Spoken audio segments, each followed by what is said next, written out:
Welcome back, everybody, to episode 9 of Midweek Meetings. I am KnockdownNico with the camera alongside my co-host Pr3ssix. What's up?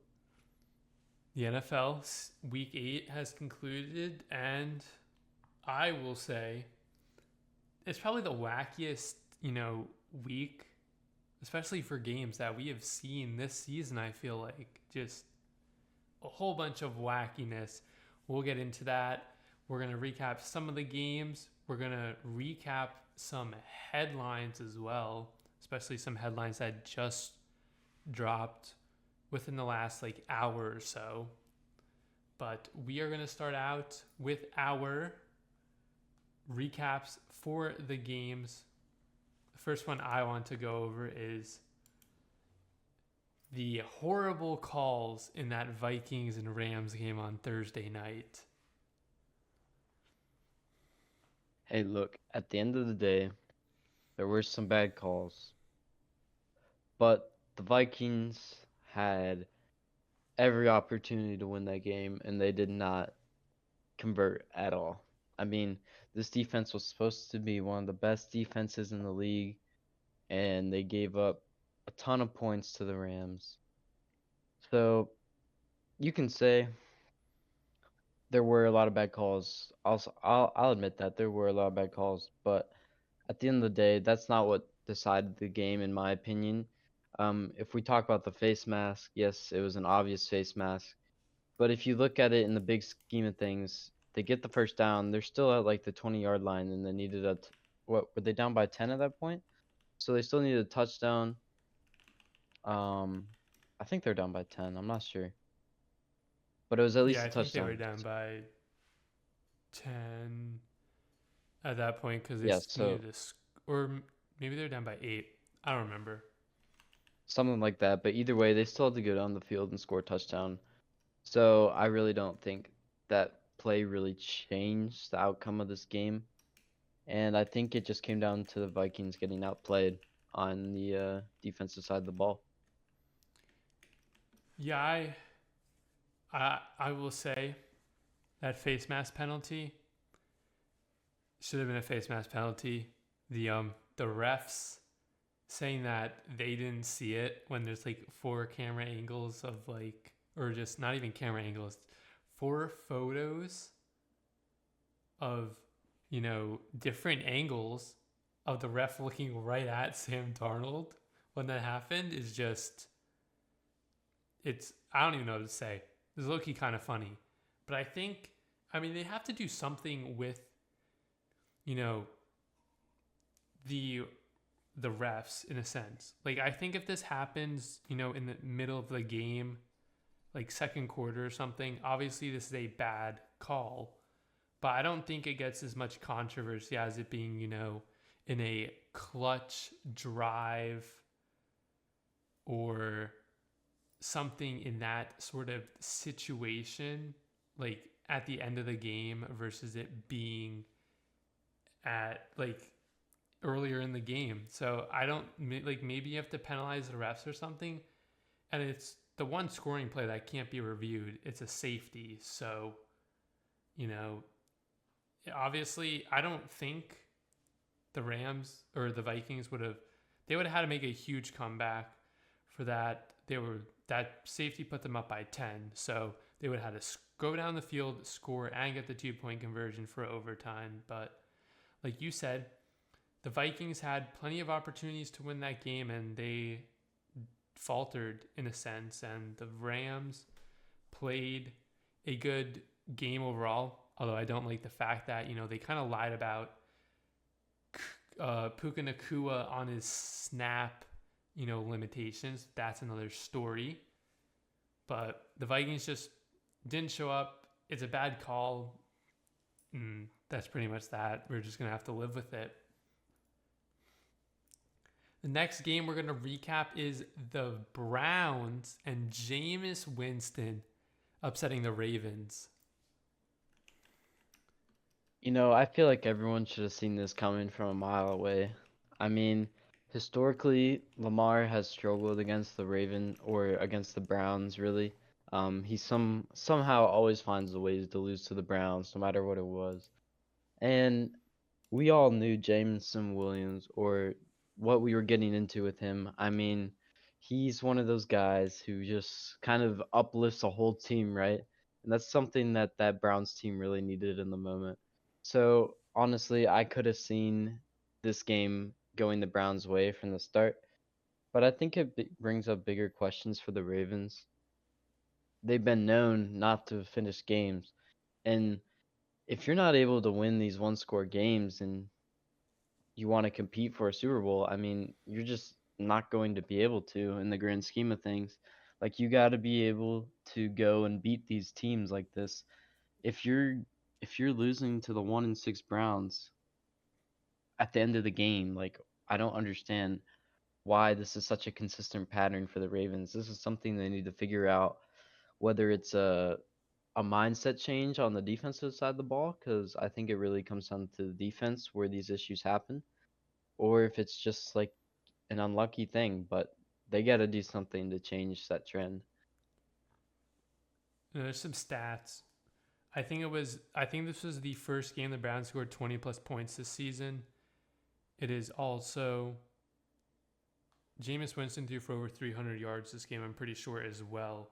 And from the stat I think I saw, I don't think Deshaun Watson has thrown for over 300 yards or multiple touchdown passes in a game playing with Cleveland. Could be wrong on one of those last two, but I think that's what it was. And I mean, look, I think Jameis is the starter next week as well. So, I mean, that gives hope to the Browns fans. So, I guess the question is, if Jameis plays good the rest of the season and, they don't switch him out for Dorian Thompson Robinson, which I don't think they will after the way you play unless, he gets injured or throws like 8 interceptions one game. Wherever they finish, I guess it brings up the question of, do they go ahead and what do they do next year? Do they, because Deshaun Watson's still on that team. He'll be coming back, I'm assuming, for week 1, although I don't know. And then do they have Jameis play, but they still owe Deshaun Watson a lot of money? So that's going to be something interesting to look at. For the Ravens, I mean, it is a loss, but I think this is a big loss for them. Because you look at the standings, Pittsburgh now has a game lead over them, and Pittsburgh's been looking really good, especially with Russell Wilson. These last 2 games, they looked good with Justin Fields, but Russell Wilson just adds another element to that passing game for Pittsburgh. And it's going to be tough for Baltimore, unless they I could see these teams tying for the amount of wins and the amount of losses they have at the end of the year. So it's going to come down to these crucial games against Pittsburgh. And, if they somehow end in a tie, they split that. I think the next tiebreaker is division, like what their record is in the division. So this can hurt Baltimore in a sense that they don't win the division and they end up being a wild card team instead of, hosting a wild card game in a sense. So this is, I wouldn't say it's not good for Baltimore, but it's not good for Baltimore. It's not something I'd jump off like the Cavs and be really afraid of, but this division, it's going to come down to Pittsburgh and Baltimore, and the Ravens need to learn how to, like you said, close out games, finish out games. They somehow aren't able to do that. We'll see if their new addition, which they just required, will help them with that. We'll get into that later on in our headlines. But the Ravens just need to finish games. This game, I mean, I don't think people were expecting them to win, to lose this game. But yeah, and Lamar played solid too. So it wasn't like, he played bad. Almost 300 yards, 2 touchdowns. So, this is kind of more like on the defense how it always has been when they, go ahead and lose these games. All right, our final game we're going to recap because let's be honest, all these games were so wacky. Some of them we could recap literally all of them. But we're going to do Jaden Daniels Hail Mary for the win over the Bears. Yeah, that was crazy. And I think only the Bears could have lost that game, to be honest. That was such a Bears loss. Um, Stevenson trying to hype up the crowd, taunt the crowd at the end of the game is the funniest thing I've ever seen as a Packers fan. Just watching him try to hype up the crowd as the play starts behind him, and then he goes over and basically gives the ball to the receiver, which is just hilarious to me. But yeah, overall, I think both teams didn't look like the high-powered offenses that you'd kind of expect out of the top two quarterbacks from this draft. But I think it's a show that both of these teams are they're contenders, I think, for a playoff spot easily. It was a hard fought game. The Commanders' defense is looking a lot better. Caleb Williams, I feel like had a little step back from his progression before the bye week, but if you're a Bears fan, I don't think that's anything to worry about. I think he'll get it back on track this week. And yeah, it'll be interesting to see how the NFC North shakes out if the Bears end up making the playoffs because they got a tough schedule ahead for Caleb Williams. So we'll see. But I like the Commanders as at least a wild card for the time being, and they're just like one of the most fun teams to watch in the NFL right now. So yeah, The Bears, this game outside of that final play was all the Bears defense. Right? Jane Daniels had over 300 yards passing. Obviously, if you take off that, what was that, like 50 yards, that Hail Mary? So if you get rid of that, he was probably at like 270 and no touchdown. Still a lot of yards, but the defense was the only reason they were in this game, obviously, until that last play. They held Washington to 4 field goals. And Caleb Williams, I don't know what happened over the bye week. He looked like, how he started in the regular season, the beginning of the season.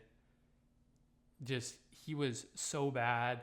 I think before entering the fourth quarter, he was like 3 of 14 for like just under 40 passing yards, which is just, it's worse than Bryce Young, let's be honest. It was worse than Bryce Young performances. So I like the thing with Caleb Williams, as least from what I'm seeing, these first 8 weeks, obviously they had the bye week, but there's games where he looks completely lost out there. And I don't know if it's the offensive line not giving him enough time, but I mean, he missed like Keenan Allen a screen pass, just straight threw it over his head. And Keenan Allen isn't a small wide receiver. So Caleb Williams has just been so inconsistent. He'll have some games where he looks like he shouldn't be playing quarterback in the NFL. And then he'll have some games where it looks like he could be in the conversation for Rookie of the Year. So Caleb Williams, I think, needs to get his consistency up. I think as well, obviously, it's the Bears offense. You know how the Bears offense is sometimes. But I think this Commanders defense is a lot better than people expected overall. I mean, they did give up a 56-yard run to DeAndre Swift. But if you get rid of, 56 yards, he probably had around, 80 yards rushing. And they held Caleb Williams to like 40 yards passing before that fourth quarter happened. So I think this Washington defense is underrated. And I think I said this either last week or a couple weeks ago. The Washington defense just needs to be good enough because we know Jane Daniels and this offense can put up points on the board. Now, especially for this game, they needed to convert some of these field goals into touchdowns. So they'll have to work on that. But I think this Commanders defense is definitely a surprise. And, when you have an electric offense, especially with Jaden Danielson, who I'm going to say he's going to win Rookie of the Year. I called it at the beginning of the year. Like this team is looking solid. Dallas doesn't seem like a contender, honestly, at all for the division. So it's going to be between the Commanders and Philly to see who, gets in first off. And, maybe if the other team gets in as well, one's going to be a wild card team, the other one's going to win that division. Those are the games we're going to recap this week. Like I said, we could literally recap every game because some of these games were just stupid and they were just just wacky. But we're going to move on to some headlines. We got a bunch of trade headlines. We got a couple other headlines we might touch on as well. Some injuries as well. First one we are going to do is, yes, we have DeAndre Hopkins, and who played last week for the Chiefs, but he got traded to the Chiefs, and Josh Uche also got traded to the Chiefs. Now, the Titans, for the DeAndre Hopkins trade, get a 5th round pick that could turn into a 4th round pick. And what needs to happen for it to become a 4th round pick is Kansas City needs to make the Super Bowl or he needs to play 60% of the snaps. I'm not sure if it's both, and I'm not sure if it's just one or the other, so I'm not 100% sure on that. And then for the Patriots trade for Josh Uche, the Patriots get a 2026 6th round pick, but Uche is also a free agent at the end of this year. I like both these moves for the Chiefs. As we know, the Chiefs are kind of thin at that wide receiver spot with losing Rashee Rice for the year. And yeah, they're just not great at that wide receiver spot. So Hopkins is a great guy to add. He's a vet in that locker room who can definitely help that team. Maybe even help Worthy develop his route running and stuff so they can get him more involved. But I think Hopkins is just that deep threat and reliable guy that once Mahomes and Hopkins get that connection going, they might look unstoppable, especially when you add Kelsey into the mix. I mean, this team is really looking like they're going to three-peat. And Josh Uche has been a reliable pass rusher for the Pats. He's been pretty good. I like this pickup for the Chiefs. He was kind of just rotting away on the Patriots, honestly, because their defense or their team in general just isn't good. So, good deal on both of these players. Josh Uche really comes with no risks because you talked about that contract. So, if he plays bad, they can just drop him at the end of the year. They don't got to worry about it. And Hopkins, also low risk guy. Fifth round pick, as you said. So, not too much to worry about for the Chiefs there. I like these moves for them. It definitely bolsters their roster heading into the rest of the season and looking for that 3rd Super Bowl. I like both these as well. DeAndre Hopkins, he only had 3 targets last week, but I think that'll definitely be a lot more once that chemistry gets up. Obviously, Kelsey had 10 catches last week, but it was also National Tight Ends Day, so we'll see if Kelsey is back in his prime or not. But I think once, DeAndre Hopkins and Mahomes get more familiar with each other, they will connect on a lot more passes. And like you said, he's going to be that, reliable guy for Patrick Mahomes outside of Kelsey. I expect I wouldn't say a lot. I would expect a good amount of footballs, if they're not thrown to Kelsey, especially on 3rd downs, to be thrown towards DeAndre Hopkins because he's, like you said, he's a veteran. He knows these situations that he's in. He's played in playoffs and stuff before, and he can be that guy Mahomes goes to, and especially in clutch places or clutch moments of the game when they need to go ahead and convert, to a 1st down or whatever it may be to ice the game. DeAndre Hopkins can be that guy. This Josh Uche trade I like as well. He had that one breakout year where he had like 11 and a half sacks or something in 2022. He's kind of quieted down since then, but I still think this is a solid pickup for the Chiefs. Obviously, any bolstering to the defensive ends or the defensive spots is very good, you know, especially with a couple players out. But I mean, you line him up, who knows where you're going to line him up? You got Chris Jones in the middle, you have Karl Laftis as well, like plus Uche now. Like this is looking really good defensively for the Chiefs. And I mean, who honestly knows?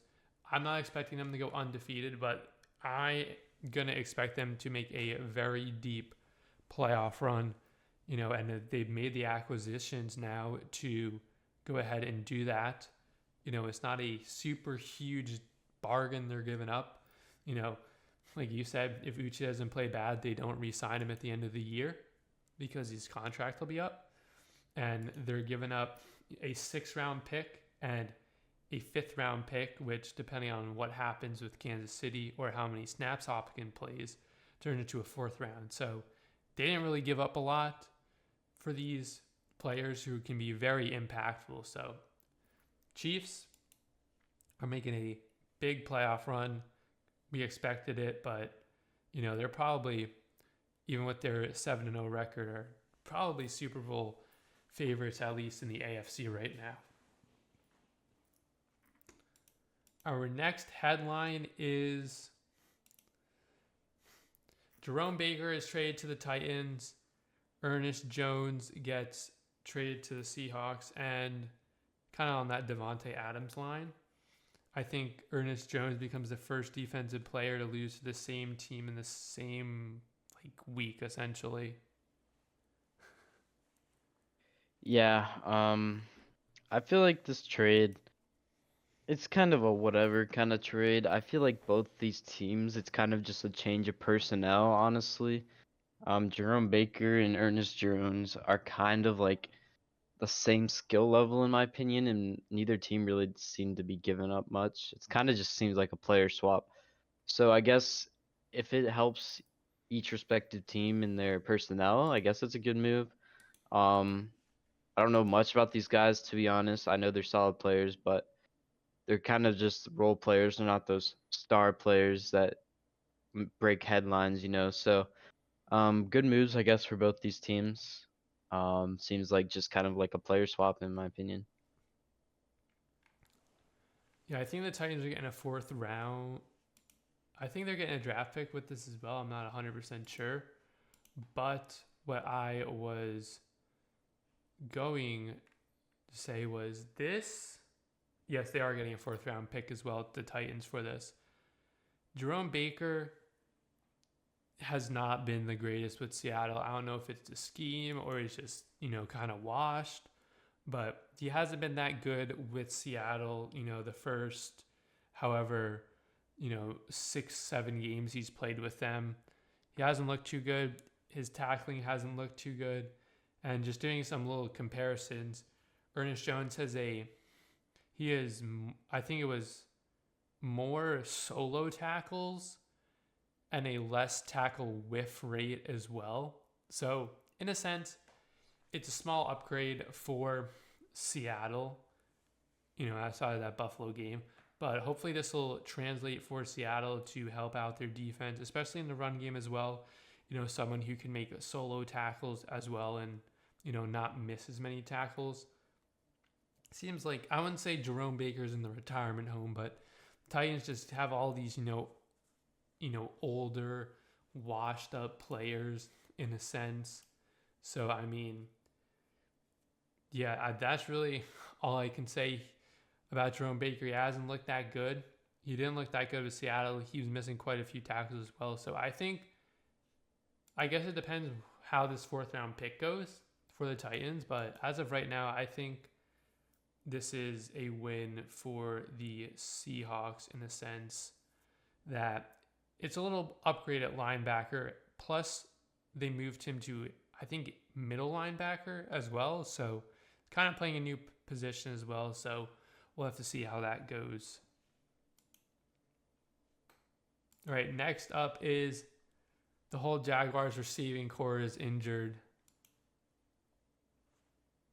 Yeah, Christian Kirk's out for the year with a collarbone injury, which is eh. I mean, he's been good in the past, but this year he was not having a great impact for the Jags. Their biggest worry probably is Brian Thomas Jr. I'm not sure the severity of that injury. I believe Gabe Davis got injured too. So the Jaguars are just kind of in this weird spot, right? Where they last year they were at 2-6 and they made a run and they ended with a winning record or close to one, I believe. So they're just kind of in this boat where they have good players. They're supposed to be good, but it's just not clicking. And these injuries, I feel like, are just like they're just the end to their season, in my opinion.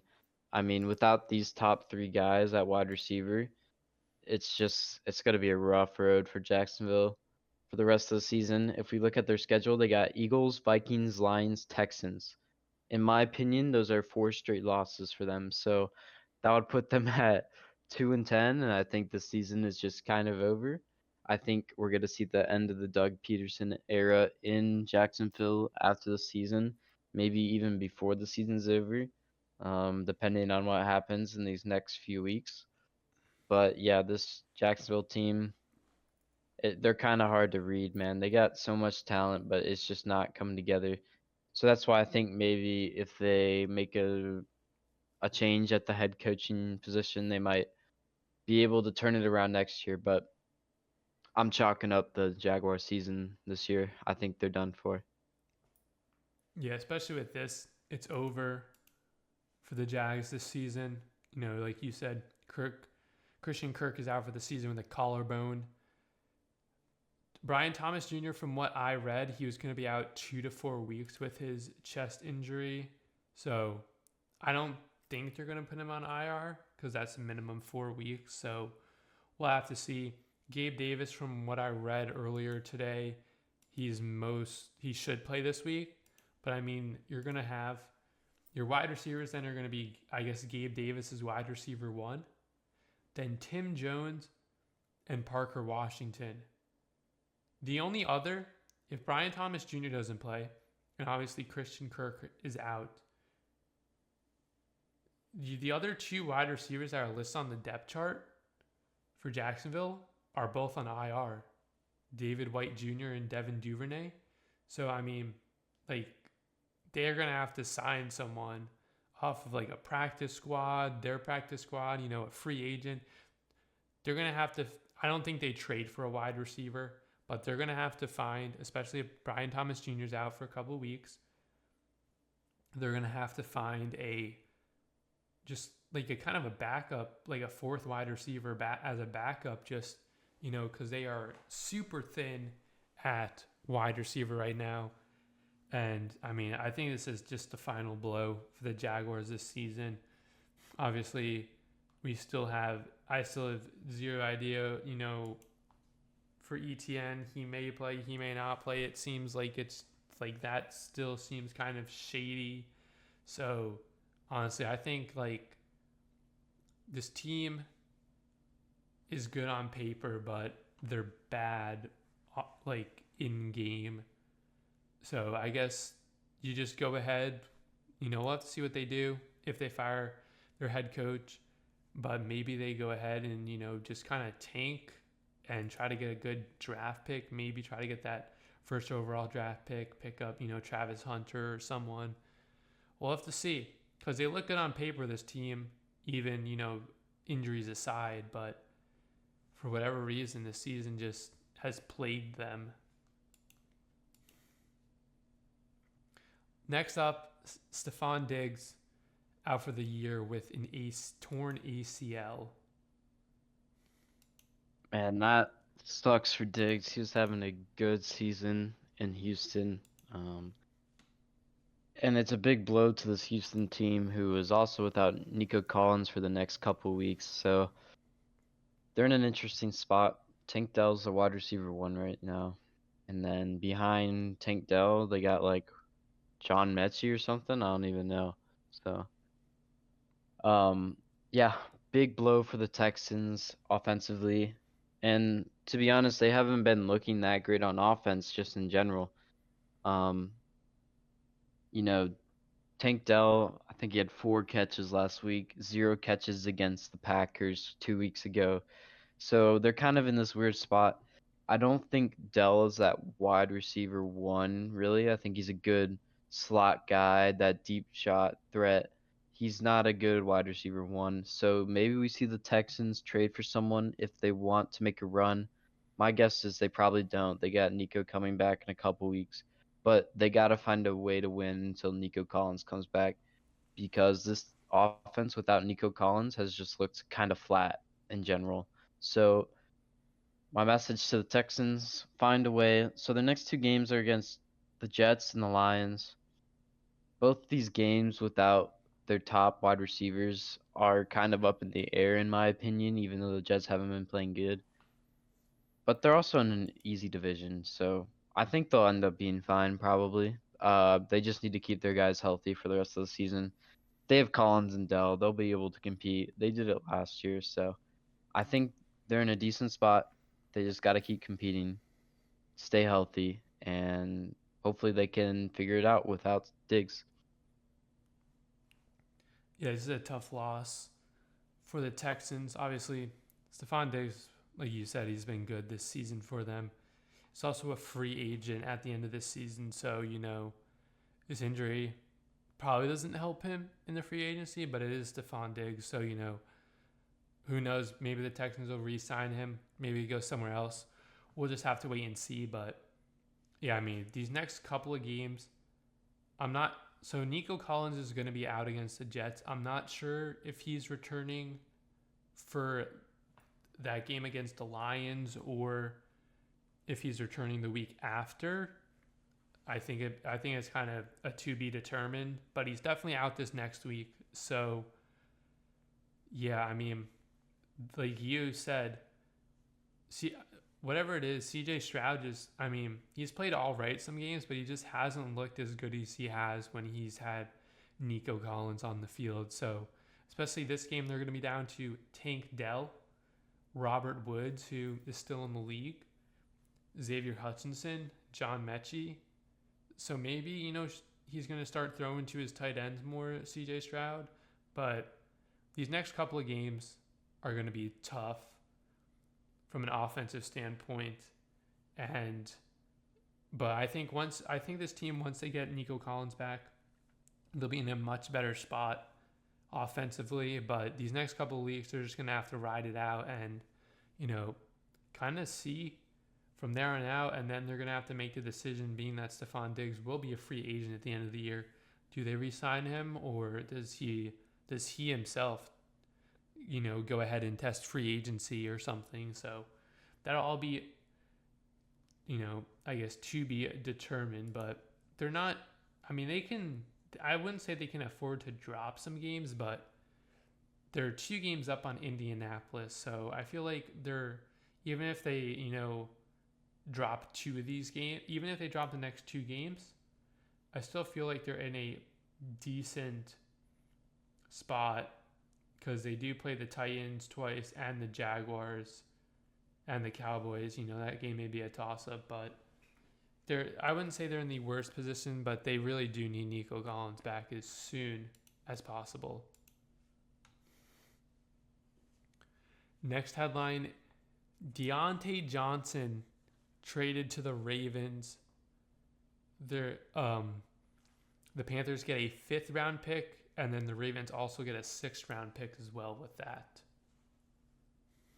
This trade makes a lot of sense in my opinion for the Ravens. I mean, they have Zay Flowers and Mark Andrews, but neither of those guys have been very consistent this season.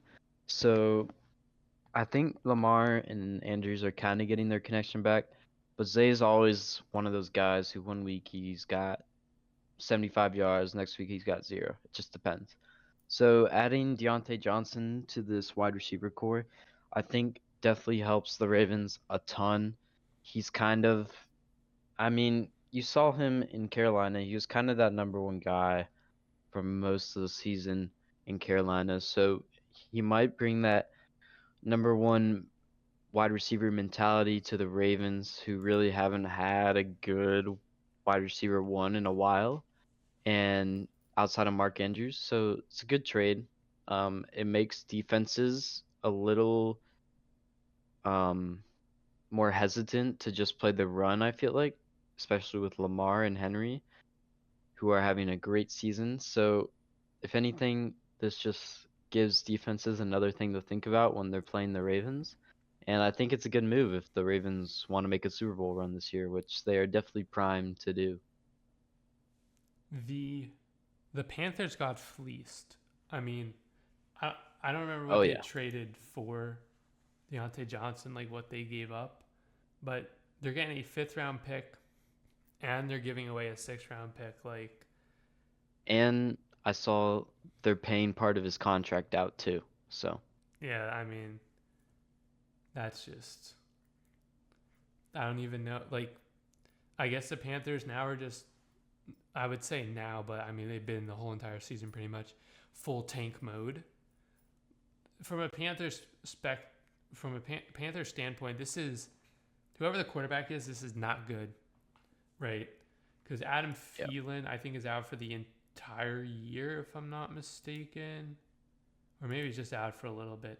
He's on IR still, so I mean, your wide receiver one essentially is Xavier Legette, who seems pretty decent, but he's a rookie. Jalen Coker, who I'm gonna be honest, I have. Oh, he's also a rookie. That's why I've never heard of him. And then David Moore, who I'm pretty sure, like, he's bounced around the league ever since he left Seattle, and I don't think he's done too much since he left Seattle. And then behind that is Jonathan Mingo. Like, this Panthers team is so shambles. They also confirmed they're not trading Chuba Hubbard or J.C. Horn.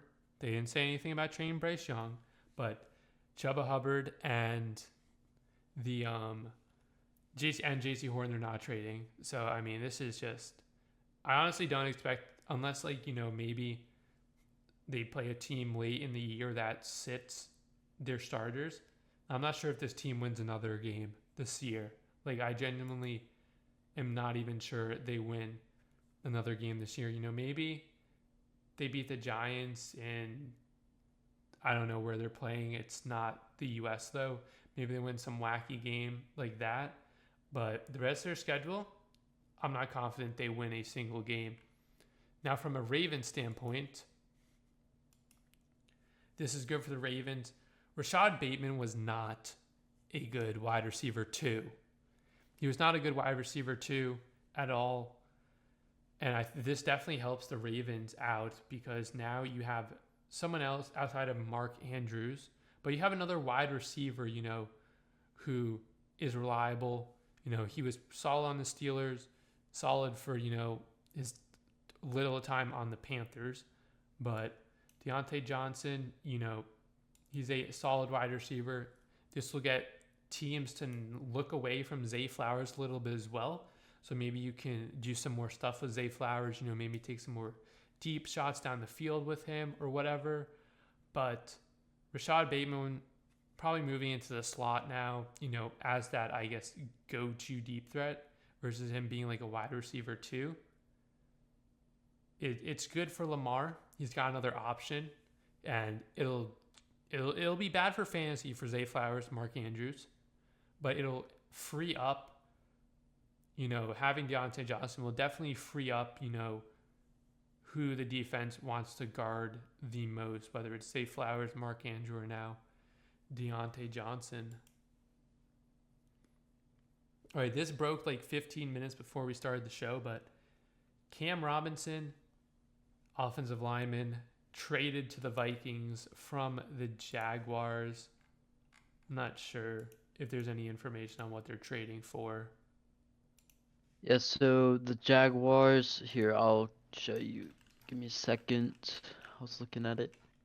Okay, so the Vikings get Cam Robinson and a conditional 2026 seventh round pick, and the Jags get a conditional 2026 fifth round pick that can become a fourth round based on the amount of time Robinson plays, and Robinson is probably going to start in this offense because the Vikings are making this trade because Christian Darrisaw, their left tackle, has been placed on IR, and I believe he's out for the year. So this is kind of to fill that hole in the offensive line now that Darrisaw is out. So it looks like the Jags basically get a fourth round pick out of this, and the Vikings get Cam Robinson and a seventh. So I think it's a good trade for both teams, honestly. Um, the Jags, I feel like they needed that draft pick. To upgrade from a fourth to a seventh is pretty big, and the Vikings needed this lineman if they want to make a playoff run this year. Darisaw was a very solid guy on that O line, one of the more reliable guys, and he kind of just protected Darnold very well. So I think this addition of Cam Robinson, it's just to keep that O line intact and definitely a good move. They have playoff aspirations, no doubt, with their hot start this year. So good trade for both sides, in my opinion. Yeah, I mean, for the Vikings, yeah, I wasn't expecting this, but the fact that they went out and grabbed a solid left tackle is good. I mean, it shows them that they do want to contend for at least a playoff spot this year, and I mean, it's the final year of his contract as well. So, you know, there's a chance they don't even re-sign him at the end of this year. Because depending on when Darisaw comes back next year, but I mean, for now, like it's a solid offensive lineman to protect Sam Darnold and help, in a sense, make this Vikings playoff push, you know, come true. And for the Jaguars, I mean, let's see, they're getting a fourth round because he's probably going to play most of the rest of the season. Yeah, I mean, they need all the draft picks they can get, especially with how this team has looked. Obviously, the rookies aren't going to like fix the team now and then when they get drafted, but the more draft capital they have, the Jaguars, the more trades they can make for players, or trades in the draft they can make as well. So it's a good thing. It's a good trade for the Jaguars, but it's an even better trade for the Vikings, being that they do want to be a playoff team this year. Those are all the headlines we have this week. Obviously, there were some pretty major headlines that we talked about, but now we're going to move on to our predictions for the game. This was a weird week, I will say. I think I went 9-6, if I'm not mistaken, or 9-7. I'd have to look, but as I pull it up, I did all right. I'm 70-53 overall, but I went 9-7 last week. Yeah, I was 10-6, and then I'm 73-50 overall, so we're pretty close. Yep. But this week we have week 9 predictions. The Halloween game, Thursday Night Football, we have Houston at the New York Jets. Gosh, I freaking hate the Jets. How did they lose against the Patriots? Oh, but the Jets, they look. I know the Texans are 6-2 and the Jets are 2-6, but the Texans are so banged up. We talked about it. No Stephon Diggs anymore. No Nico Collins this week. So this is gonna be the last time I'm picking the Jets, but I'm gonna go with the New York Jets. All right. This game is a game for the Jets to win. I believe. Well, I mean, last time they played in MetLife, CJ Stroud had a concussion, so maybe a little bit of, I don't know, trauma from that situation. But I think the Jets, I think they're the more hungry team here, right? Texans are 6-2, sitting comfortably on top of their division. The Jets are 2-6. They know they need to win this game to keep their playoff hopes alive. So for that reason, I'm taking the Jets. Rodgers knows what he's got to go out and do. This defense knows that they got to step it up and just play better overall. If the Jets lose this game, I'm never picking the Jets ever again in this season. So I'm taking the New York Jets. That's all I got. I'm taking the New York Jets as well. I'm we both might regret this. There was a stat I wanted to point out. I can't find the exact stat, but it was teams that scored 20 plus points and give up less than 250 yards. It was some ridiculous record. They were like 750 and 0 before that Jets game. That includes playoffs and everything. And of course, the Jets somehow lost that game, but I'm taking the Jets here. Like you said, I think this Houston team, they're banged up, especially in the wide receiver core.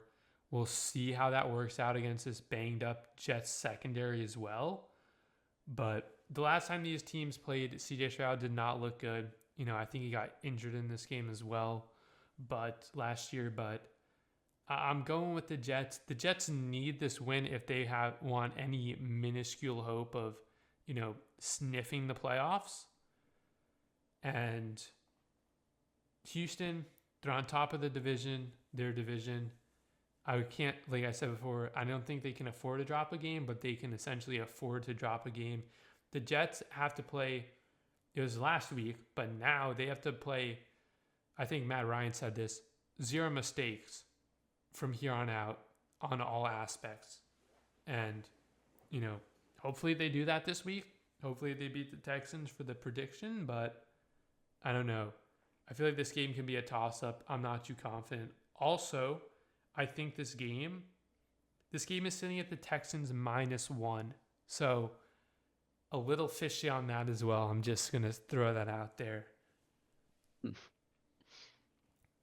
Up next, we have Dallas at Atlanta. Atlanta looked good against the Bucks. They basically, in my opinion, have that whole division locked up. I believe they're 4-0 in the division. They're playing good football, but I like the Cowboys here. The Cowboys are another one of those teams where they're in the more urgent need, while Atlanta's comfortably sitting at the top of their division. Really, they have tiebreakers over the Bucks, definitely, and over the other two teams as well in their division. So I like the Cowboys here. I think the Cowboys kind of got a wake up call on that game. They played against the 49ers, and at the end of the game, I mean, Dak looked good. I think it's the best that offense has looked all season at the end of that game versus the Niners. So I think the Cowboys carry that momentum from last week into this game. Um, they need this game a lot, and they might have figured something out in the run game. I don't know. The run game looked strangely better with Dalvin Cook and Ezekiel Elliott in the backfield. I know Dowdle will probably be back this week, but now that they have Dalvin Cook kind of involved, we'll see if he keeps a role in that offense. He kind of seems like a change of pace back from Ezekiel Elliott, and the run game just looked better. And they were playing a really good defense too. So all that being said, I think the Cowboys have a decent chance at winning this game. Um, CeeDee Lamb, monster game right here. He had a monster game too against the 49ers, so see what happens. I am taking the Falcons, but this game, I'm going to say this game comes down to AJ Terrell versus CeeDee Lamb. We look at last game. Dak Prescott had 25 completions. 13 of them were to CeeDee Lamb. He had 243 yards. 146 of them were to CeeDee Lamb, and both touchdowns he threw were to CeeDee Lamb. If CeeDee Lamb, I wouldn't say is a non-factor, but if CeeDee Lamb has a much quieter game than this team is going to struggle big time against Atlanta. And Atlanta, has had one of the better offenses outside of that game against Seattle, the past 3-4 weeks. This team gave up 30 points to San Francisco as well. The run game, you said it looked better. They only had 56 rushing yards as a whole team. Dalvin Cook, I guess it was his first game back as well, but he only averaged 2 yards a carry. And this Atlanta team, I mean, it was a close game against the Bucks, but they beat the Bucks. Kirk Cousins threw for 4 touchdown passes.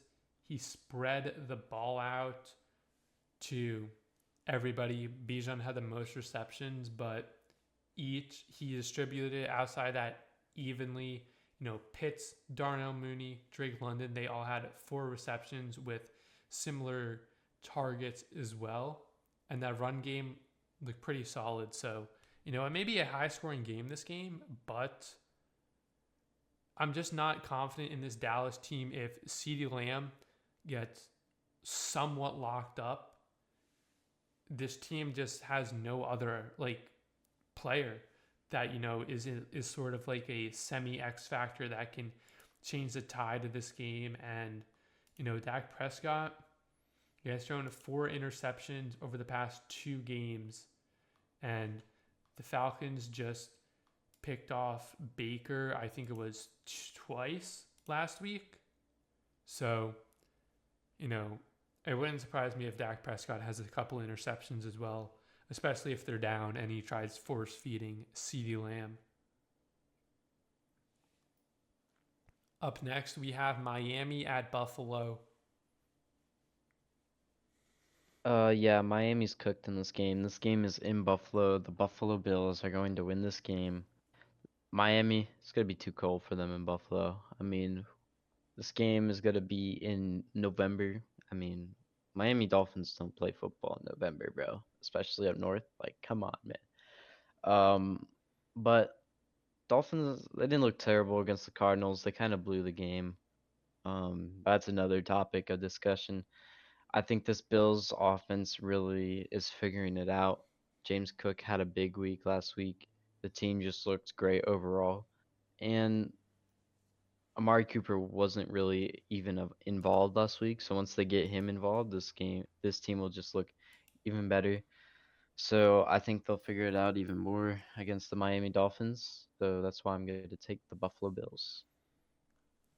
I'm taking the Bills. Yeah, I mean, Josh Allen, he owns the Dolphins. I forgot what his record is against the Dolphins his career, but it's really good. Even though Tua got injured the last time these two teams played, that game is a complete domination by Buffalo, and that was in Miami. This game is in Buffalo, and they added Amari Cooper to this game. Yeah, I just don't see the Dolphins. They may compete a little bit, but I don't see them winning this game at all. Shakir had a big game against Seattle last week. Keon Coleman had a touchdown and almost another 100 yards. So, like you said, Amari Cooper was quiet last week, but it opened up, a lot for Shakir, opened a lot for Keon Coleman. And even if it's like that again this week, which I don't think it will be, the wide receivers are going to eat. James Cook, the last time these two teams played in, I think it was September, I think he had 3 touchdowns. So, I mean, this is going to be a Bills win 100% unless, half the team gets injured on one play. Up next is Las Vegas at Cincinnati. It's an interesting game, mainly because the Raiders are just so bad. So I'm going to take the Cincinnati Bengals here. Bengals need this one to stay in competition in their division in the AFC. So I think Bengals going to clean sweep this game. They'll get it back on track. Yeah, they want to make the playoffs, and they need this game to make the playoffs. So Raiders, sorry, y'all got nobody over there. One of the worst rushing offenses in the whole league, and it's a good matchup for the Bengals defensively. We've seen their defense struggle, so this will probably be a good game for their defense to get back on track. against this depleted Raiders team, and this should be a Cincinnati Bengals win. I'm taking the Bengals, although I am a little concerned. Cincinnati is 0-4 at home this season, so there's a chance that they can go ahead. The Raiders can pull it out and win this game, but I'm not expecting them to. Like you said, if Cincinnati wants to make even a somewhat potential at making a wild card spot, they need to win this game 100%. Otherwise, I really doubt them seeing, even being in contention for that last wild card spot. They need to win this game. The defense at times in certain games has stepped up, hasn't in some games. So they just lost by 20 to the Eagles, who have a much better team. So we'll have to see which, I guess, Cincinnati defense we get. But, Jamar Chase should get back to his usual self. He kind of had a quiet game last week.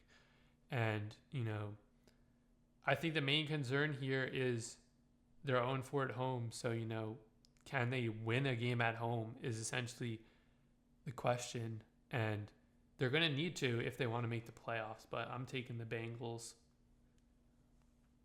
Up next, we have the Los Angeles Chargers at Cleveland. Even though Cleveland got that big one against the Raiders last week, or Raiders, what am I saying? The Ravens last week, I'm going to take the Los Angeles Chargers. They looked pretty good last week against the Saints, even though the Saints are bad. But the Saints are kind of the same tier as the Browns, in my opinion. The Jameis Winston magic will not last for that long. This will be a big game for the Chargers, who I think really found their offense against the Saints team. Lad McConkey had 2 touchdowns. Herbert had another good game. Dobbins had a touchdown as well. So just an overall good game for the Chargers, and I think they'll carry this momentum into Week 8 against the Cleveland Browns. I am taking the Cleveland Browns. I think the Jameis magic, whatever you want to call it, I think it continues. And look, this was the first game they put up over 20 points against any opponent this season. I think they're going to do it again. This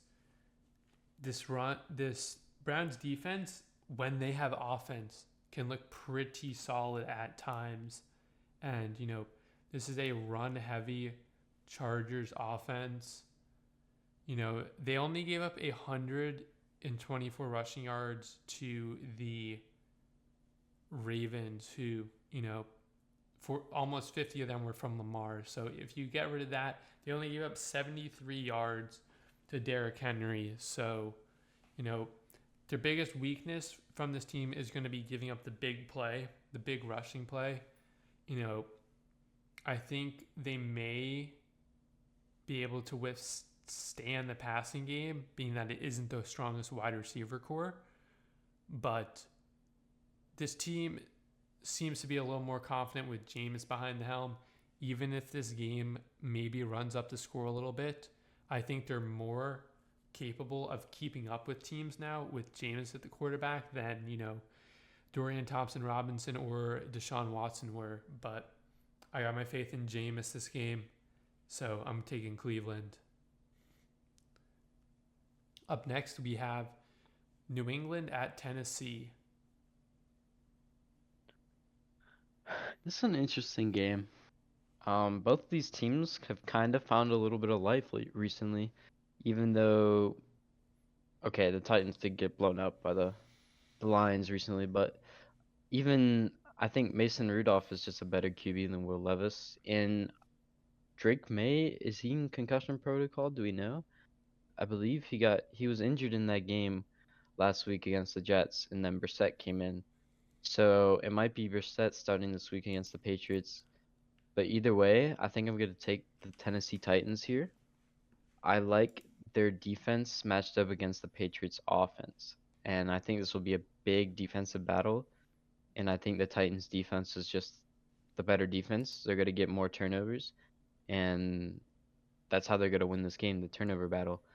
The Patriots, their wide receivers, I looked at some stat today, but they had like 5, 6, or 7 drops between their top wide receivers last week against the Jets, and somehow still won. So yeah, this Titans team, this will probably be their best matchup for the rest of the year. So this is one they definitely want for morale, and I'm gonna go with the Tennessee Titans here.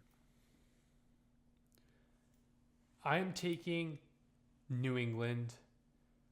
Look, it's happened to every team except when they've had a bye week. The Lions, whatever you want to call it, plague the Lions.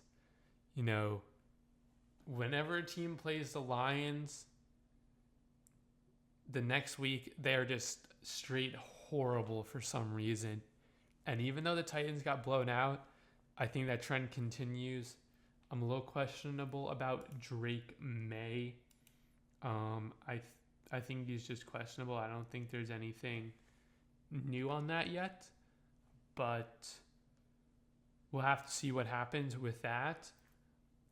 Look, this may be kind of like this Patriots Jets game, how it went, and it's going to come down to like, a couple plays, you know, maybe a turnover or two here, but it's going to be just a scrappy game, and it's just going to be whichever team has more grit comes out on top. But I'm going to ride this trend of when a team plays Detroit, they play bad the next week. So I'm taking New England.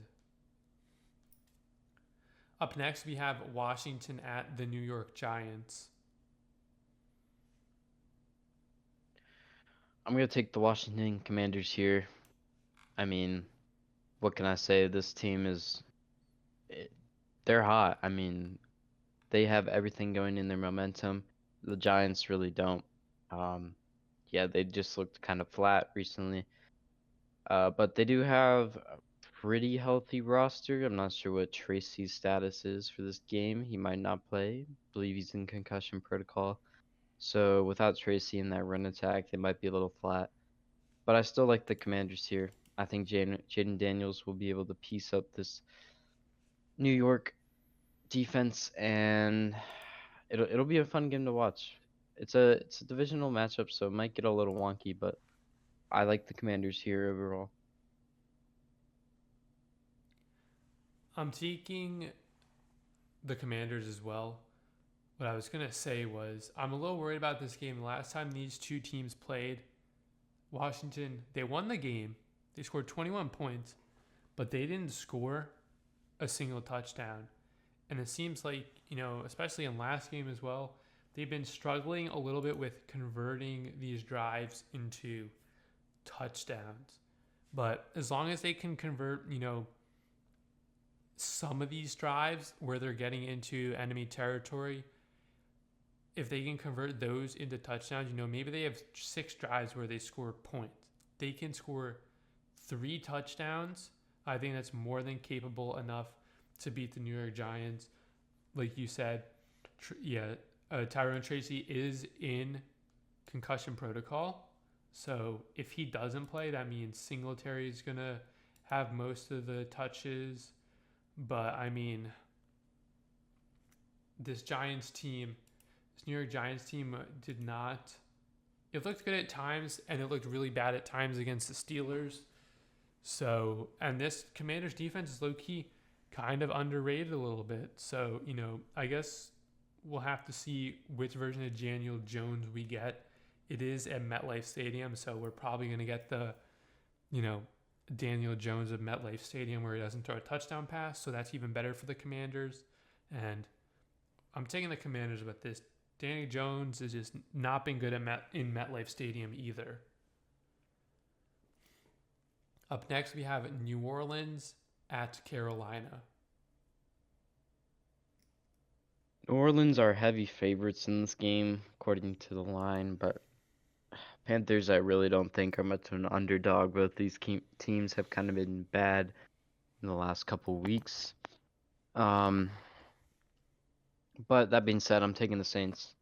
At the end of the day, the Saints are the better team.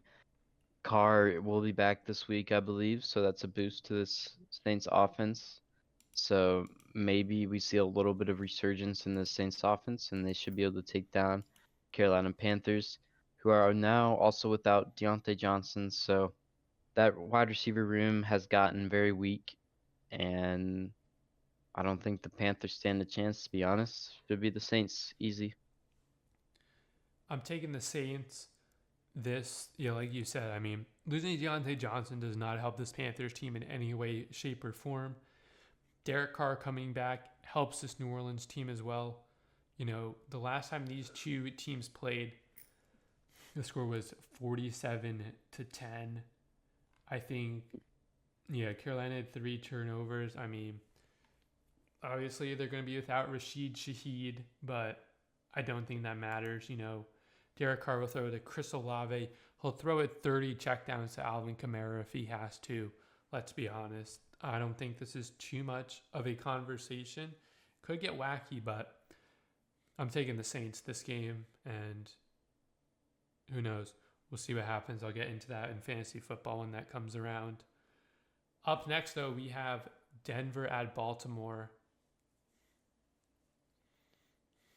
Look, I wouldn't be surprised if Denver puts up a little more fight in this game than people are predicting, but I think this is a game that Baltimore needs to win. This will help prove themselves a little bit coming off that loss to the Browns last week, and I think they will be able to get it done. Um, Denver's defense has been good, but I think it's going to come down to the offenses here. I mean, at the end of the day, the Ravens' offense is 10 times better than the Broncos' offense on paper, and I think that'll show in this game. Lamar and Derrick Henry are going to be too much for this um, Denver defense to handle. Now they got Diontae Johnson, plus Zay Flowers, plus Mark Andrews.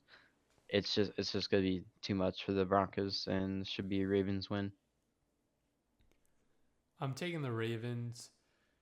If you look at the Broncos, you could say the last like true opponent the Broncos had. You could say maybe the Chargers, but that's you know hit or miss in my opinion. The last real team they played was against the Bucks. They dominated that game, but these last couple games they played the Raiders. They lost to the Chargers by 1 score, but then they played New Orleans with a backup rookie quarterback. Then they played the Panthers, who has a second-year quarterback who pretty much was told he was starting like 2 days before the game. So I don't think Denver wins this. I agree with you though. They put up more of a fight than people are expecting, but I think all it's going to take is one Derrick Henry long run to just capsize this game. I don't think it'll be a blowout, but a Derrick Henry like long run, even if he doesn't score on the run, is going to be the big difference in this game. Also, like you said, the Ravens need to win this. If they win this, they go to 6-3. They'll have their bye week coming up, but they'll be sitting pretty much tied then with Pittsburgh. So they need this, or else they're probably going to fall 2 games behind Pittsburgh and Denver. They're 5-3. They need this game to win this game as much as as Baltimore needs to win this. You look at their next couple of games. They play the Ravens this week. Then they play the Chiefs, the Falcons, and then their schedule gets a little easier before ending it off with the Chargers, who they lost to earlier, the Bengals, and the Chiefs. So you could say this is a must-win game for both teams, but I think Baltimore is just the better team overall. Up next, we have Chicago at Arizona.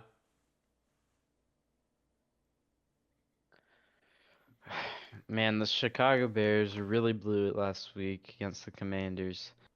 But at the end of the day, they kept the game close. But that doesn't matter. I'm taking the Arizona Cardinals.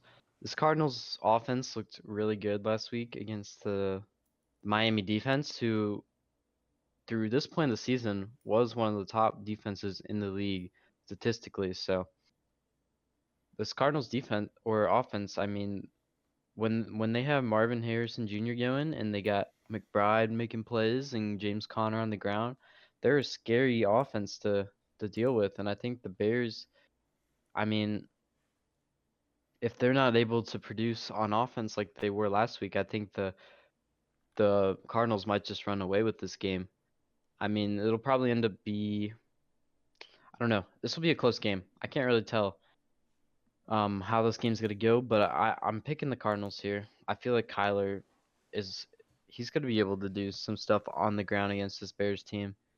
And I just don't like the Bears offense right now. I mean, we looked at it last week against the Commanders. Caleb Williams did not look good, like you said, so we'll see how it pans out, but I like the Cardinals here. I'm taking the Bears, although I am worried about this offense showing up. That game last week against the Commanders, the defense kept them in the game the entire game. I think the defense can do that with this game as well. Caleb Williams needs to step up. He needs to step up. They really should fire Shane Waldron as well. That guy is bad. They need to get DJ Moore more involved as well. DJ Moore is on pace to have. I did the math the other day, but he was on pace. He's on pace to have his worst statistical year in receiving yards since his rookie year, and he would only beat his 2022 campaign by 1 yard just based on the averages, and he would get like the second or third highest most receptions and of like his career as well for a season. So like they need to get him more involved. I think the defense, like I said, is more than capable of keeping this game close with Arizona. What side of the Chicago offense do we get? Do we get the one that looked like it did right before that bye week, or do we get the one that looked coming out of the bye week? That's going to decide this game. It doesn't matter what Arizona does unless they, turn the ball over like 4 times. This game is solely going to come down to which side of the Bears offense shows up to play this week. Up next, we have Jacksonville at Philadelphia. This kind of feels like a trap game for the Eagles, I'm not gonna lie. This Jacksonville team is just like one of those teams that whenever the Packers play them, like I said last week, it always just feels like Jacksonville is just gonna scare us. But I think the Eagles are gonna win this game. They're competing for the NFC East, and they want this game to keep competing. So I like the Eagles. Their offense looked pretty good last week, and their defense kind of held Burrow in check at the end of that game. So they played probably their best game all season last week against the Bengals. So I like them to continue that momentum, and I think they're gonna handle the Jaguars this week. I'm taking the Eagles. Just starting off with Jacksonville, Gabe Davis at wide receiver number 1 due to other injuries to other wide receivers. Not really a fan of. That's pretty much all I need to say. I think this Eagles team will do solid or very solid against, the Jaguars defense. Expect A.J. Brown to have some big plays, Devonta Smith maybe as well. Saquon will probably break off a big run. And then, we'll just have to see, I guess, where the ball lands in that red zone and have to see how many QB sneaks Jalen Hurts gets, or if it's, actually other players scoring the touchdowns. But I don't, this game, like you said, it could be scary, but I don't see it being scary just for the fact that, they're down so many weapons on offense, and they also traded probably their best offensive lineman away as well. And the Eagles have a pretty solid pass rush as well, so that's not going to help the Jaguars as well. So it's going to be a rough one. Who knows if ETN is playing as well either. He's still questionable, so I'm not sure if that makes a difference anyway. Up next, probably America's game of the week, we have Detroit at Green Bay. Yeah, this is a weird one. Um, Jordan Love got injured in that game against Jacksonville last week, a groin injury. I believe he's day to day, and I think he is expected to play in this game against the Detroit Lions. who have just looked like the best team in the NFL as of late. And I'm not gonna lie, this would be a hard matchup. But as a Packers fan, I gotta take the Packers. All right. Look, we have played Detroit for forever, and historically, we have beaten them all the time. We split the series with them last year, so I think this is a game we could win. And I think we know Detroit better than probably any other team that Detroit has played this year. So I think we have that going for us against the Detroit Lions. We've seen all their players before, right? We know how to handle them. So I think honestly this will be a close game. Um, but I think the Packers, we have McManus. He's made two winning field goals in the last 2 weeks. I think this week he makes his third, and Packers take the top of the NFC North. I'm taking the Lions. I think this is going to be a good game. I am a little concerned about that groin injury with Jordan Love. He is day to day, but how is it going to affect him mobility wise, passing wise? And, I'm not a doctor or anything, but from what I've seen a couple articles saying, this is a injury that can be highly re-aggravated, like very quickly in a sense. So I think this game, a lot of it's going to come down to how Jordan Love plays, how comfortable he's able to move around and stuff. Jared Goff, though, for the Lions have looked really good on all aspects of the ball. Jared Goff has looked really good, obviously, the past couple games. This team also, the last time this team scored under 31 points was against the Cardinals in week 3. The past 4 weeks, they put up 42, 47, 31, and 52 points. Like, this offense has been clicking on all cylinders. So, Goff hasn't really turned the ball over either. He's been playing solid, almost 2 games one game with like a perfect pass rating, another one with almost a perfect pass rating. It's going to be really tough for Green Bay. It is in Lambeau, but it's going to be really tough for Green Bay to come out and win this game. It's going to be a close game, but I'm most worried about how Jordan Love is going to play. And, he's thrown a few interceptions, the past couple weeks, and he leads the league in interceptions as well. So that as well might be the difference in this game, just the turnovers. Up next, we have the Los Angeles Rams at Seattle. That's an interesting game. It'll be a pretty close game in my opinion. Divisional matchup. It'll come down to the wire.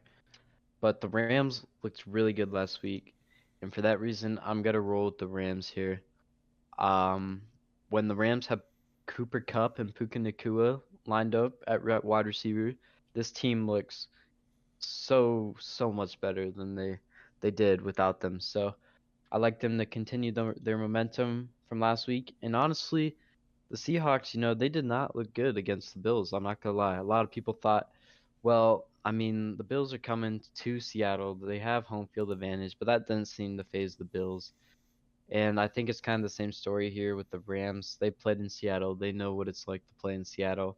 They're gonna come prepared, and I think they're gonna win this game. Yeah, I'm taking the Rams. Like, this Seattle team outside of that Atlanta game, for the past 5 weeks or so, they haven't looked good. The offense has looked pretty fine outside of that Buffalo game. But besides that, the defense hasn't looked good. The defense has been the weak point throughout, pretty much the season. And like these Seattle Rams, these Seahawks Rams games are just so, I wouldn't say up in the air, but they're just, I don't like watching them. I don't like keeping up with them. Cooper Kupp or Puka Nacua is going to have like a really good game. They always seem to do for some reason. It's probably just, I don't even know why. But one of those two are going to have a solid game. This game is going to come down to containing the Rams offense actually. It's just going to contain the Rams offense. The Rams offense looks good against Minnesota. And, maybe if DK Metcalf comes back, that helps out the offense a little bit as well. They did not look as good as an offense without DK Metcalf in there, though, although they did struggle in the running game as well. So if they can get the running game going, maybe without DK Metcalf as well, maybe they're able to, be a little more competitive. But this is going to be a tough game for Seattle. I'm taking the Rams. Also expecting Ernest Jones' revenge game against the Rams. He may have a great game, but it might not be that good against for the rest of the Seattle Seahawks team. Our Sunday night football game, we have Indianapolis at Minnesota. Indianapolis is playing Joe Flacco this week, and the Vikings have been on a 2-game skid. Everything is pointing towards a Minnesota win. But Flacco, he's kind of a dark horse, man. He led that Browns team to a great season last year. But that being said, I'm gonna take the Vikings here. I think the Vikings offense will get back on track. They weren't really off track, but they'll just continue their dominance against this Colt defense, who, in all honesty, isn't that great. If the Vikings lose this game, I don't think they can be considered contenders anymore, to be honest. This Colts team has not looked great, even though I think Flacco gives them a big boost offensively. I mean, you can just look at it. It's contagious. I mean, Richardson came out of the game in the third quarter because he was tired. Like, that's crazy. And then Flacco comes in. Taylor starts running the ball more effectively, and Josh Downs is all of a sudden a weapon with Flacco in the game. So, I wouldn't be surprised. Maybe we see an upset from the Colts here, but I'm gonna roll with the Minnesota Vikings this week. I'm taking the Vikings. I think with Flacco, this game may be a little closer than people are expecting, but the last 4 opponents they've played, obviously, they've had a mixture of Richardson and Flacco playing, but they lost to the Jaguars. They gave up 37 points. But then they played the Titans and the Dolphins without Tua. And then obviously they lost to the Texans this game. This game was probably closer than it actually should have been. Stroud threw for almost 300 yards and Mixon had over 100 yards that game. So, look, I think this wide receiver core is going to be a little better for Minnesota. They're going to have to contain Justin Jefferson, who is one of the best wide receivers in the NFL. I mean, I'm pretty sure he's at 100 yards in every game or close to it. Don't quote me on that.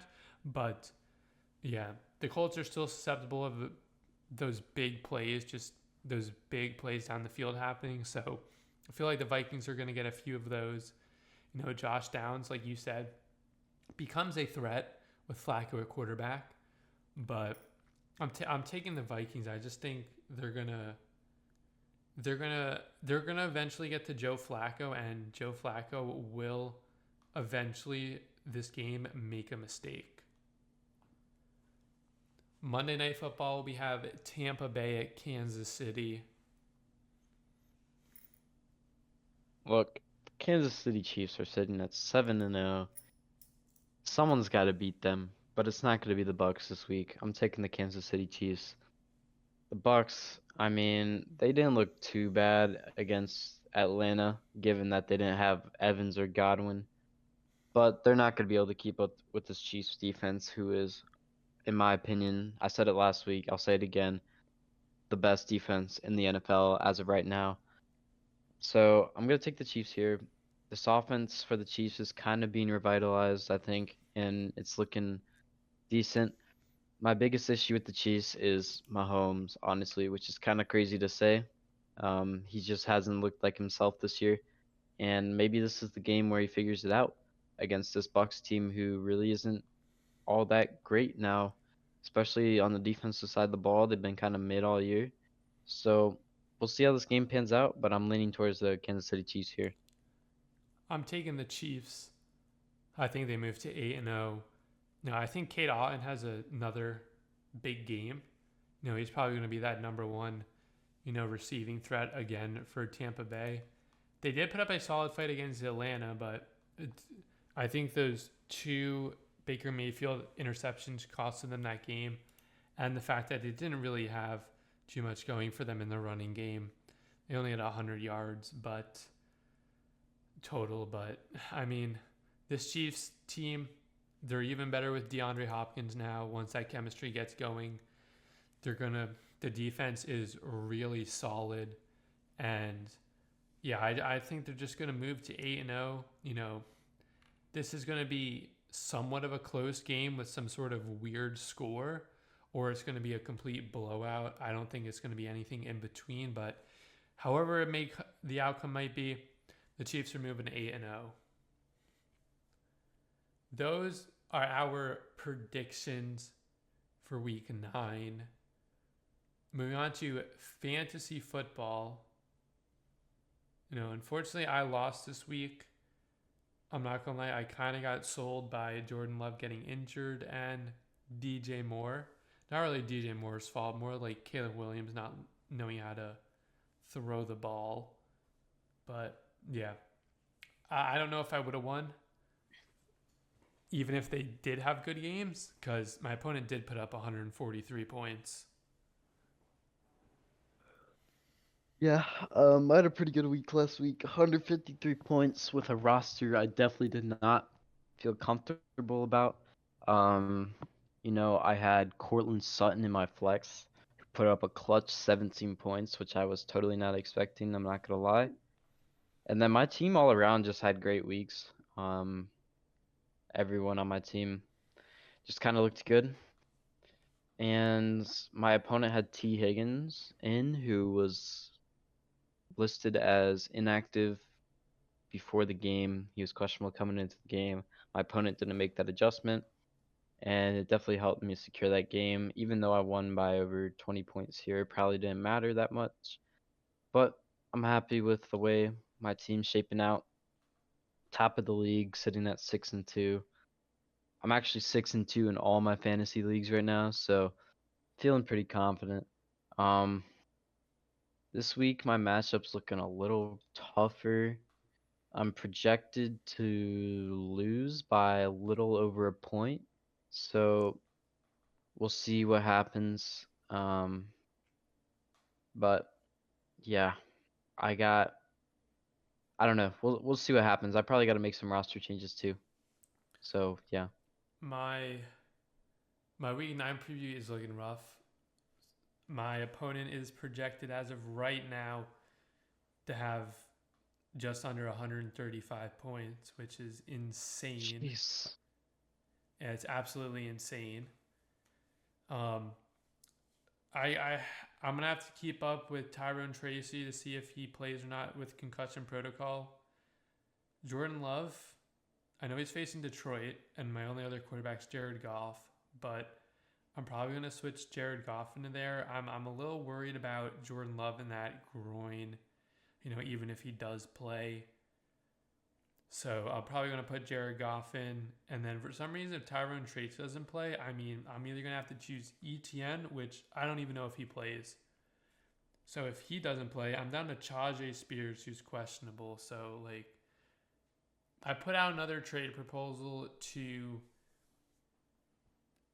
I'm trading to hopefully get Brian Robinson Jr., and I'm giving him ETN, Braylon Allen, and Tucker Kraft.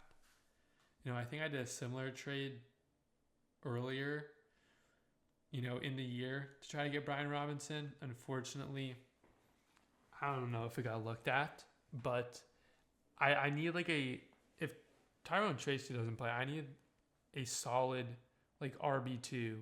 My wide receivers are fine. For some reason, nobody trades in our league. I don't know what it is. Also, I was thinking of maybe snagging Cedric Tillman just because.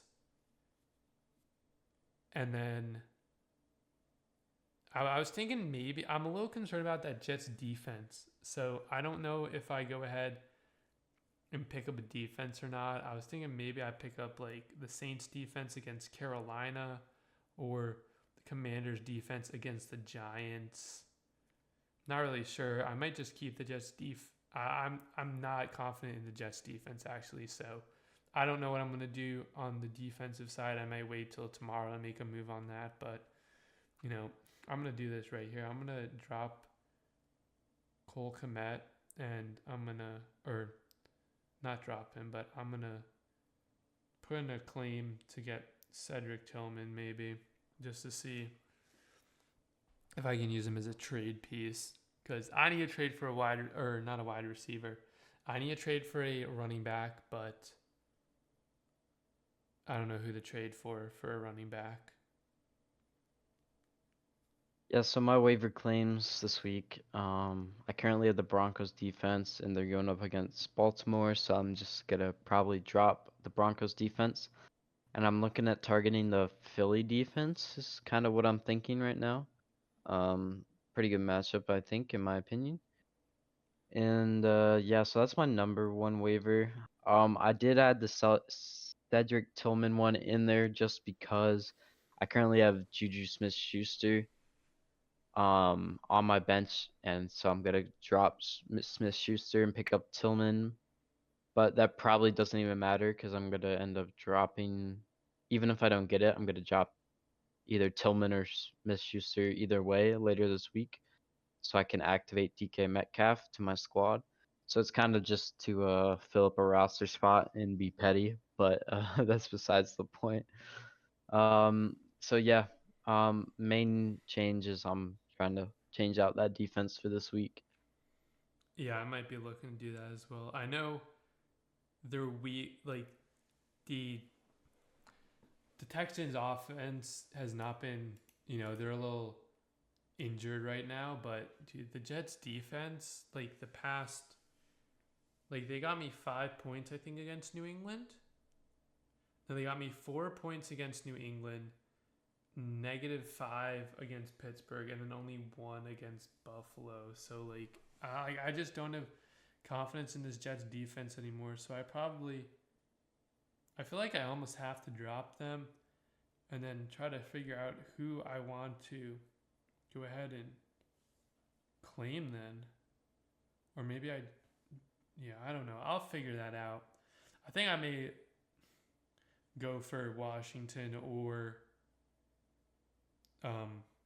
New Orleans. So we'll have to see. But it's going to be a tough week in fantasy for me. And I'm still trying to find a running back too, like a decent one, especially if Tyron Trace doesn't play. I just want to get Trevor Etienne or Travis Etienne off my team. Like I don't want to drop him, but I literally just want to trade him. I don't care what I get in return, honestly. Like that guy is a fraud. You want to trade Bigsby for ETN? Dude, low key, I'll do it. You want Smith-Schuster for ETN? I will give you first live trade. Yeah, I was almost cooking up a thing for Gibbs, but I figured you weren't going to trade Gibbs. Here, I'll give you. Hey, I'll hear Gibbs trade out if you give me a good wide receiver. What are we looking at? Yeah, I was thinking of giving you. So I was thinking of Gibbs, and then I was going to give you Kraft and DJ Moore and ETN. Yeah, I'd have to hard pass on that one, buddy. Who do you have as tight end? I have McBride. Oh, you have McBride. Shoot. I'm heavy chilling that tight end. Got me 20 points last week. All right, could give you Shakir. I do not want Shakir. I got Coleman. Here, why don't I just do this trade then? I trade you. I don't know. I'll figure it out what I'm gonna do with ETN. I kind of want to wait one more game for him to actually play to see how he is, but I don't know. I know the second I trade him, he's gonna go like just have an immaculate year, like rest of the season, like how McLaurin did. So who knows? I'll give you a straight up trade for ETN for Bigsby if you want to do that. Just let me know. All right, I will think about it, especially if he plays this week. I'll see how he does. ETN, but I'll keep that in the back of my mind. All right. Moving on to our fun question. Mine was so for Halloween coming up. Halloween's gonna be on Thursday, but who is the scariest player? Who is the scariest NFL player on the field, not off the field, on the field? Like it doesn't have to be. They don't currently have to be in Hmm. the league. They can be like past, Oh, not present, or currently in the future. league. Okay. I mean, they can be currently in the league if you want to, but my pick isn't going to be in the league. All right. Well, I just want to put one active player and one inactive player out there just because. Active player, I want to go with Myles Garrett. Every year he does that little Halloween skit where he dresses up as somebody, and I think he's just the scariest dude in the NFL, to be honest. Like, out of all the pass rushers, I think he's definitely the scariest one to go against. So that's kind of my reason why I think Myles Garrett's probably the most scary player active. I think inactive in the past, I'd have to go with Ed Reed. I think Ed Reed was just kind of a dog, and no one wanted to play Ed Reed, man. I mean, Ed Reed would light you up. He did not care. He was a football player, a gritty one, and he was definitely a scary player, in my opinion. So I was going to say Ed Reed. Mm. Being that you said Ed Reed, I'm going to go with Brian Dawkins. I mean, that guy, like Ed Reed, that guy was scary. Nobody, when he was coming to hit you, nobody wanted to get hit by that guy. That guy scared so many people. Obviously, he has insane cards in Madden because of his hit power and stuff. But Brian Dawkins, not not someone you want to face. He was scary. And for present, I didn't really think of one for present, but you could say like TJ Watt or, you know, someone along that line. I think TJ Watt, he doesn't give off physical scariness, but, what he's able to do on the field, it definitely is capable of scaring some teams because he's a game wrecker. Solid. All right, my question, it's not very fun, but we were talking about the Chiefs, how they're undefeated. My question is, who do you think will stop the Chiefs, or are they going to finish the season undefeated?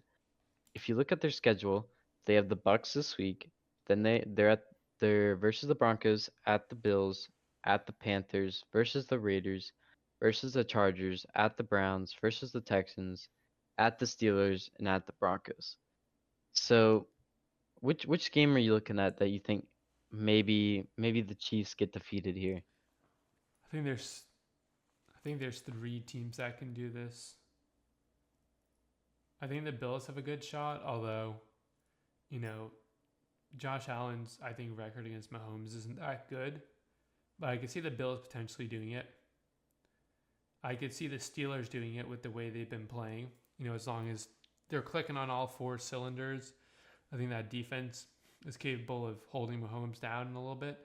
And as long as, Russell Wilson plays good, I think the Steelers can do it.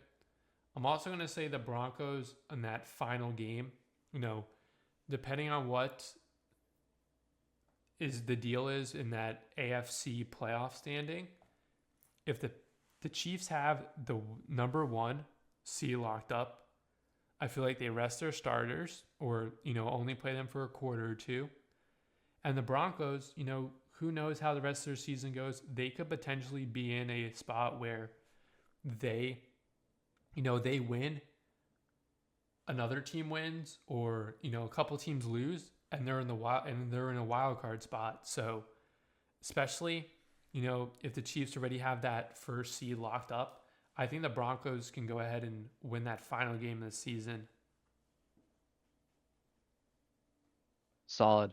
I think if I'm looking at these games, I think the obvious ones are the Bills probably. Um, Probably the Steelers is an obvious one.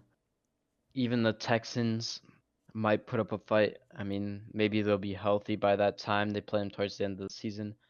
I think my dark horse to beat the Chiefs, though, is the Raiders. I mean, they played the Chiefs last week. They only lost 27-20. They they kind of almost came back in that game. They held their own. And I think it's just one of those things where it's a divisional matchup, and divisional matchups are always just kind of hard games. So I think my dark horse for the Chiefs to lose is probably the Raiders. Maybe they'll figure something out on offense by that time. I mean, we're talking about 5 weeks from now, so it's definitely a possibility. And I think they're my dark horse to beat the Chiefs. Now I'm looking at it, I'm more confident in the Steelers. You look at their schedule: Browns, Texans, Steelers. They play those 3 games over the span of 10 days. They play Mm. Cleveland on a Friday, December 15th. I don't know why they're playing at 1 p.m. on a Friday. That's What? something weird. Then they're playing Houston on the 21st, which is Thursday night. And then, even if you scratch out the Browns game, they're playing Houston on the 21st. And then they play Denver, or they play not Denver, they play Pittsburgh on Monday, Christmas Day. And that is 2 games in the span of 4 days. So Wow, that's crazy. that, I'm looking at this now and I'm thinking the Steelers may be more and more, because the Chiefs are going to be tired. Like, they'll put up fight, but they're going to be, more drained than some of these other teams. I'm not sure how some of these other teams' schedules are as well, but I mean, Pittsburgh, looking at their schedule, they also kind of have that same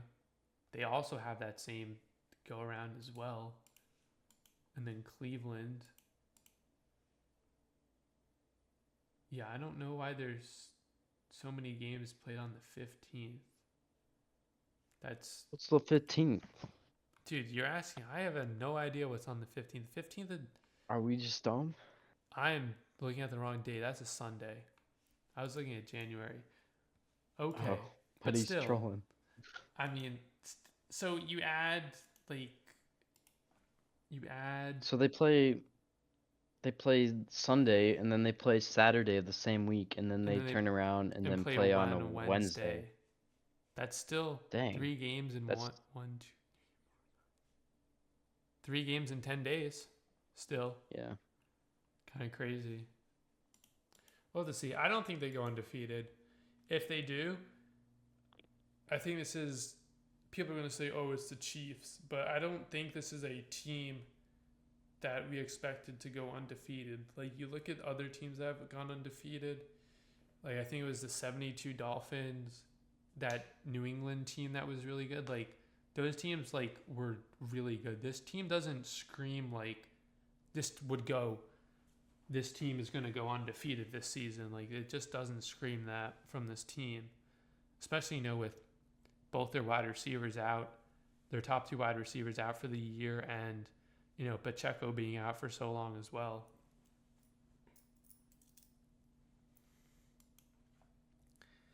That is going to wrap up this week's episode of Midweek Meetings. Covered a lot in today's episode. Some big headlines, recapped some games, went over our predictions. I'm excited for Week 9. We will see what Week 9 brings. Obviously, we have the Halloween game. Hopefully that's a good game. Hopefully it's not too much of a snooze fest. We'll see. But I'm excited for Week 9. Thank you guys for watching. If you guys are over on YouTube and watching, make sure you guys subscribe so you don't miss out on the next episode when it does drop. If you guys are watching over on Twitch, make sure you guys follow us so you don't miss the next episode live. Twitch.tv/KnockdownNico or Twitch.tv/Pr3ssix. Thank you guys for tuning in, and we will see you on episode 10 after the conclusion of Week 9.